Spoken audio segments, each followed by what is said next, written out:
Let's talk about the immediate situation at hand, keeping the government open. How optimistic are you that we're going to get a deal to at least, keep the lights on for the next few weeks? No, I think that'll happen. If we're going to do a short-term spending deal, we'd like to know what's going to come next. And are we ever going to break this pattern of Democrats always hold up national defense funding, spending for our troops? They always hold that up and say, no, we're not going to pass the defense bill, the defense appropriations bill, until you agree to increase social welfare spending. And we got to break that pattern. And so what we're focused on is how are we going to actually break that? Do what the voters elected us to do.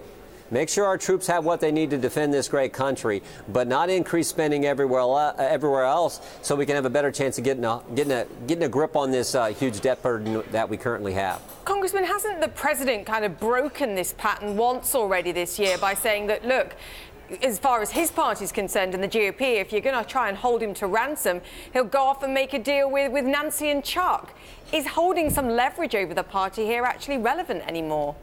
Well, I mean, the point is it still has to pass the House of Representatives, and so that's something we're looking at going. We're the body under the Constitution. The founders, in their wisdom, said spending bills, taxing bills start in the House of Representatives. So ultimately, we have to approve it. Look, I think the president's doing a great job, and we're going to continue to work with him like we have been. But we also have to understand that there's this spending concern, and we can't let Democrats demand more and more spending on non-defense discretionary spending like they've done in the past. And we can't let them use that to hold our defense spending needs and that bill hostage. So just to be clear, Congressman, I totally hear what you're saying, but are you willing to back down here and sign a temporary deal that takes us to December 22nd in order to make sure the government's funded?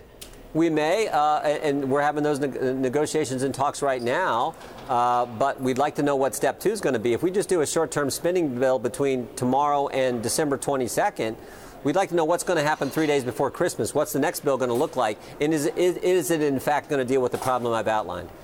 Congressman Jordan, a persistent criticism of the Republican Party going back probably decades and seen acutely right now is that you talk about deficits and you talk about spending in the opposition, but then when in power, you pass tax cuts that are estimated to blow out the deficit by $1 trillion over the next decade. How do you reconcile those things? No. Letting people keep more of their money is not a cost to government. That's simply called freedom. That's letting you keep the money you've earned. So I just fundamentally disagree with this revenue neutral approach that only in Washington is that where it talks about. Never forget what that is. Revenue neutral is a fancy way of saying we're going to keep the tax burden the same. We're just going to shift around who pays what. And I just don't buy the premise that allowing you to keep your tax dollars, your money, is somehow a cost to the government. I guess. So what I'm focused on is a tax bill that will do 3 things: cut taxes, simplify the code, and be conducive to producing economic growth.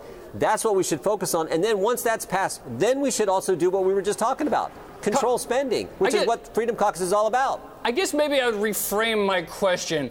Are you concerned about deficits in the national debt? Of course. Of course we are. That's why I just talked about we want to control this non-defense discretionary spending. The Constitution says we're supposed to spend on national defense. Let's control all the other spending, and let's begin to tackle this $20 trillion debt burden we have. But also, you cannot tackle a debt of that magnitude if you don't get stronger economic growth than what we had the 8 years under Obama. And right now, the economy is moving in the right direction. If we put the right kind of tax policy in place, I think we will get that 4.5% growth that we need to be able to deal with a $20 trillion debt. Congressman, how? Because it's really interesting. On this show, we've spoken to so many strategists, so many economists, and we cannot find one that believes actually that this overhaul will ultimately lead to stronger growth. They just believe it's a short-term juicing of the economy, and actually at the back end of this package, you're going to have a real problem in the fact that actually it's simply not going to be funded.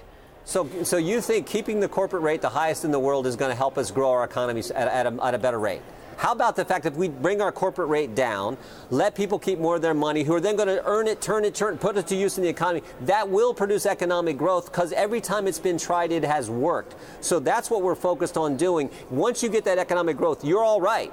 We do have to control spending so that we can deal with the debt, but we got to get economic growth, and lowering the corporate rate is certainly going to lead to economic growth. For what it's worth, the argument that the economists we talked to would make is that the corporate tax rate de facto is already about where it is because, some pay less, some pay more. So there isn't a lot of juice. They would say, yes, it makes sense that we'll get some efficiencies and we might get a little bit of a boost, but that ultimately sort of that efficiency alignment isn't going to juice extra spending. So why do you think otherwise?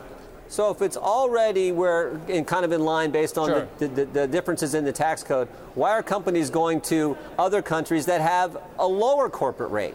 That just wouldn't make sense. So lowering the rate is certainly going to help with economic growth. I think it's going to help to attract companies to come here and headquarter here. I think it is completely a positive, and that's why so many other economists have also said lower the corporate rate will produce economic growth. And we're already seeing it. The anticipation of the tax reform, and I think the confidence that President Trump has instilled has already shown the market going up and up and up, and we've hit 3% and higher growth rates the last 2 quarters. We never did that under Obama.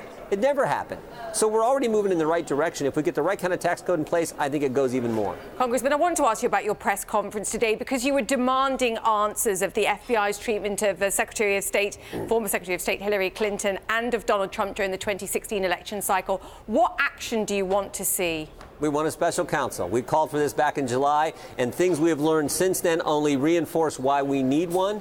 I mean, we've learned in the last several weeks, we've learned the Clinton campaign and the Democrat National Committee, which actually were one and the same, we've learned that they paid Russians to influence the election, right? They paid the law firm who paid Fusion GPS, who then paid Christopher Steele, who paid Russians for this opposition research. And yet the whole special counsel, Mueller special counsel, is focused on what kind of coordination may have existed between President Trump and Russia's influence in the election. And to date, zero evidence of any of that. But there's already evidence of the Clinton campaign paying Russians to influence the election. So what we're saying is, let's investigate that. Let's get the answers to that. And we don't think Mr. Mueller is qualified to do that. We think he's compromised on that, particularly after what we learned about Peter Strzok this past weekend. We think you need a second special counsel.